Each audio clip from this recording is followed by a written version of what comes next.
Someone in your life picked up a broken appliance from the curb last Tuesday, had it working by Thursday, and genuinely cannot understand why everyone else just throws things away. Meanwhile, you either are that person or you've watched that person in quiet amazement, wondering what it is they actually see that you don't. That ability isn't just a skill, it's a window into how their entire mind is built.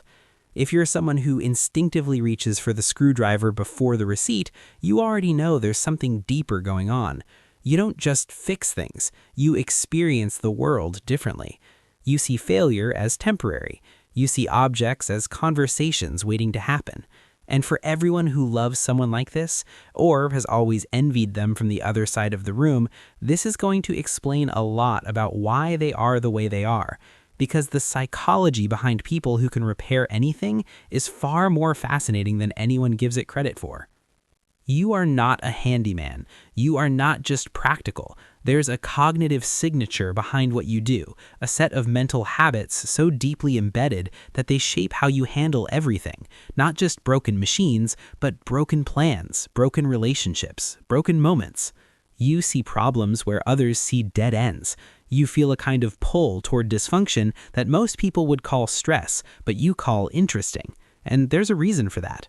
By the time this is over, you're going to understand that pull in a way that finally puts language to something you felt your whole life. Research in cognitive psychology points to something called systematic causal reasoning, the ability to trace an effect backward to its root cause, with patience and precision. A 2019 study published in the journal Thinking and Reasoning found that individuals who consistently engage in causal analysis show measurably higher tolerance for ambiguity, meaning they can sit comfortably inside a problem without needing the answer immediately. Think about what that actually means in practice. Most people see a broken dishwasher and feel a wall.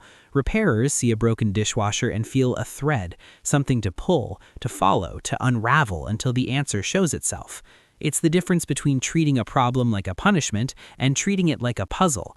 The psychological term for this is high frustration tolerance, paired with intrinsic task motivation, which in plain English means the work itself is the reward, not the applause, not the efficiency. The moment of understanding is the dopamine hit. And here's the analogy that makes this real. Most people's brains treat a broken object the way their body treats a splinter. Threat detected, remove it. Outsource it, make it gone. A repairer's brain treats that same broken object like a locked room, not a danger, an invitation, and unlocking it, understanding exactly what went wrong and why, is its own kind of pleasure that most people simply don't have access to. This also connects to something called systems thinking, the ability to see relationships between parts rather than just isolated components. Psychologists have found that people who naturally think in systems are significantly more likely to exhibit what's called fluid intelligence, the raw ability to reason through new problems without relying on memorized answers. In other words, the person who can fix anything isn't just mechanically gifted, they are neurologically trained problem solvers, and that training bleeds into every area of their life. They don't quit on people easily either. Think about that. Hit subscribe if this is already sounding exactly like you. Society has a strange relationship with repairers. We call them handy, we call them useful, we call them old-fashioned sometimes, out of step with a world that worships replacement over restoration. New is better, upgrade and move on, discard and upgrade again. And into that culture walks someone who holds a broken clock, turns it over slowly, and genuinely believes it can be saved. Society reads that as frugality, or stubbornness, or maybe nostalgia, but that's the wrong frame entirely. It's not about the object. It's never been about the object. What a repairer is really doing is refusing to accept that something is over just because it stopped working. That's a psychological posture. That's a worldview. It's a belief, sometimes not spoken, not even conscious, that most failures are reversible, that most breakdowns have explanations, and that walking away before you understand something is a kind of defeat. That is not stubbornness. That is mastery orientation. Psychologists define it as the preference for developing competence over the preference for appearing competent. You're not fixing the toaster to impress anyone. You're fixing it because not understanding why it broke feels worse than the inconvenience of it being broken. You are not old-fashioned. You are wired for depth. Now, here's where it gets honest, because the same trait that makes repairs extraordinary can, in its shadow form, become a trap. The line is this: are you drawn to fixing things because the process fulfills you, or because you cannot tolerate the discomfort of something being permanently broken?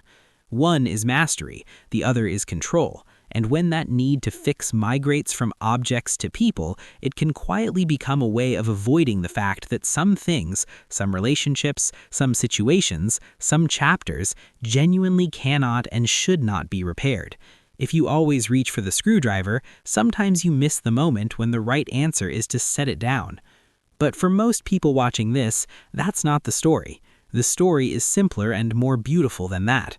You carry a rare kind of patience with you. The patience of someone who has learned, through hundreds of small acts of persistence, that confusion is not failure, it's just the beginning of understanding. You've sat with broken things long enough to know that they usually have something to say if you're willing to listen. That quality, the willingness to stay present with something difficult until it makes sense, is not just mechanical genius. It is a form of emotional intelligence that most people never develop because they were never forced to slow down enough to find it. You see the world as something worth repairing. That is not a small thing.